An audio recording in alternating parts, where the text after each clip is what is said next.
女人在二手车市场看中了一辆用3蹦子改装的50荣光，随后她拿出足够多的现金准备付款，可老板却在这个时候坐地起价狂涨了5倍。因为安迪不是本地人，随身又带着大量的现金，其中必定有着不可见光的原因。也就在此时，一辆皮卡车经过，安迪下意识的惊慌躲闪，生怕被对方发现。看出这一点的老板更坚定了自己的想法，被逼无奈之下，他也只能选择妥协。Where do I sign? I get the paperwork.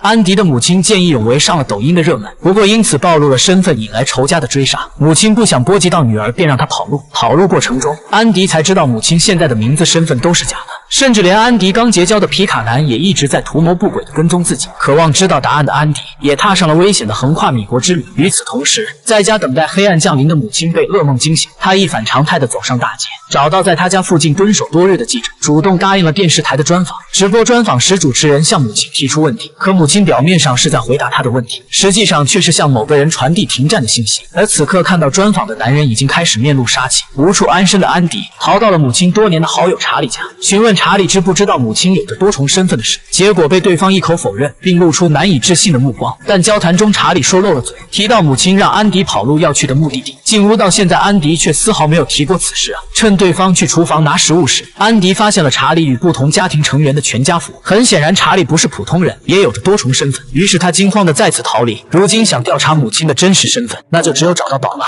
因为在母亲被绑架的当晚，绑匪提到过这个名字。可宝拉当年刺杀高官被关进了监狱，想见他就要有特殊的证件。于是安迪在洗手间特意将咖啡洒在目标人的包上，然后在擦拭的期间偷走对方的证件。此时家中的母亲担心女儿，终于打去了电话。电话里安迪提到了宝拉的名字，此时母亲才知道女儿并没有听他的话去指定的安全地点，反倒是在调查着当年发生的事。紧接着母亲就买了出国的机票，第二天准备偷偷离开这个要命的地方，赶去纽约和女儿安迪会合。可不出意外的话，意外马上就要发生。另一边，安迪浓妆艳抹，尽量将自己打扮成证件上的样子，借助证件他成功见到了宝拉。经过辨认后，所有关于母亲的证件宝拉都说不认识，但不经意间调出母亲年轻时的照片，却引起了对方的注意。She sent you to check on me.